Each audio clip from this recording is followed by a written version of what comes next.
గుర్తుపెట్టుకోవాలని చెప్పి తెలియజేస్తున్నాం. అల్టిమేట్గా నష్టం ఇప్పుడు ప్రజలు ఏంటంటే ఒక ప్రభుత్వానికి అవకాశం ఇచ్చినప్పుడు మంచి జరిగితే వాళ్ళకే మంచి, లేకపోతే నష్టం జరుగుతుంది అదే ప్రజలతో. అల్టిమేట్గా అదే ప్రజల్ని మిమ్మల్ని ఇంటికి పంపిస్తారు.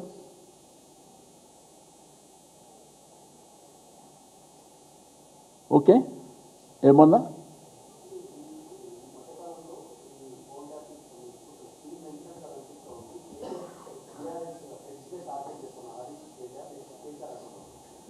ఇప్పుడు ఎవరిని టార్గెట్ చేసినా అల్టిమేట్గా నష్టం జరిగేది వాళ్ళకి. ఇదంతా ప్రభుత్వంలో ఉన్నటువంటి అధికారులది బాధ్యత ఉంటుంది, రాజకీయ నాయకులది ఉండదు. ఇది ఒక్క రాష్ట్రమే కాదు, దేశవ్యాప్తంగా కూడా భారతదేశ కేంద్ర ప్రభుత్వంలో కూడా ఇది ఉంటుంది, అన్ని రాష్ట్రాలకు సంబంధించి కూడా ఉంటుంది. నేనేమంటున్నా, ఇప్పుడు ఈ ప్రభుత్వం రేవంత్ రెడ్డి గారి ప్రభుత్వంలో గుండె మీద చేసుకొని నా ప్రభుత్వంలో ట్యాపింగ్ జరుగుతలేదని ఒక ఎమ్మెల్యేని ఒక మంత్రితో కొడతానని చెప్పేయండి. అది దేశ భద్రత కానీ రాష్ట్ర భద్రత కానీ దానికోసం ఈ వ్యవస్థ ఏర్పాటైంది. ఇప్పుడు కాదు, 50 ఏళ్ళ కిందనే ఏర్పాటైంది. కాబట్టి దానివల్ల వాళ్ళకి నష్టం జరుగుతుంది.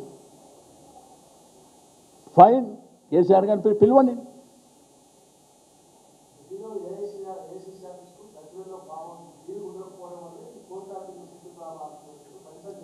ఇప్పుడు నేనేమంటున్నా, ఏది చెప్పినా కానీ రాజకీయాల కోసం ఏది పడితే అది మాట్లాడగలుగుతాం.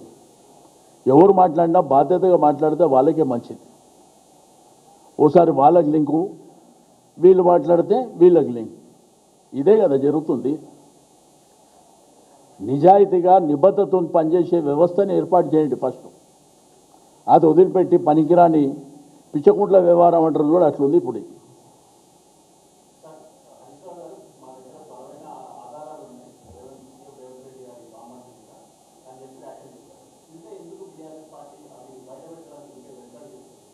దేనికైనా టైం సందర్భం ఉంటుంది. నేనేమంటున్నా, దేనికైనా సందర్భం ఉంటుంది, అన్నీ బయటకు వస్తాయి. దానికి కూడా ఒక సందర్భం ఉంటుంది. ఆ సందర్భం ప్రకారం స్టెప్ బై స్టెప్ వస్తుంది. కాబట్టి ఏదైనా కానీ టైం వచ్చినప్పుడు అన్నీ జరుగుతాయి.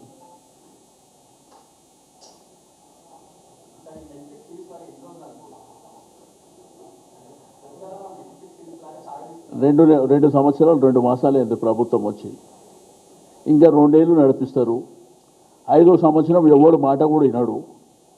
6వ సంవత్సరంలో మేము వస్తాం, అంతే జరిగేది. దీంట్లో ఏంటంటే సింపుల్, అది ఏమి నడిపించినా 2 ఏళ్ళే, అది కూడా 18 మాసాలు. ఆ 5th ఇయర్ ఉంటుంది కదా, ఎవడెవరి మాట వినడు. ఆ 1 ఇయర్ కాగానే మళ్ళీ మేము వస్తాం. కాబట్టి ఇదంతా చరిత్ర. నేను ఒక సీనియర్ పొలిటీషియన్గా నా అనుభవంతో చెప్తున్నా, నా అనుభవంతో చెప్తుంది. ఇది ఎప్పుడు శాశ్వతం కాదు హరాస్మెంట్ అనేది. దీని వలన చేసే వాళ్ళకి నష్టం తప్ప ఎదుటి వాళ్ళకి ఎప్పుడు నష్టం ఉండదు. మీకేందంటే అల్ప సంతోషం అంటారు కదా, టెంపరవరీగా సంతోషపడవచ్చు, బట్ ఫైనల్గా దాని జడ్జిమెంట్ వేరే రకంగా ఉంటుంది. ఇప్పుడు మొన్న ఫర్ ఎగ్జాంపుల్ ఎన్టీవీలో మొన్న 3 రిపోర్టర్స్ని అరెస్ట్ చేశారు. నేను అక్కడ పోయిన కంట్రోల్ రూమ్ సీసేసు, నేను వాళ్ళని కలుస్తా అంటే ఇవాళ హాలిడే సార్ అని చెప్పాను. పోలీసు కూడా హాలిడే ఉంటుందని నాకు ఆ రోజు ఎరికాయి, కలవడానికి వీల్లేదన్నారు.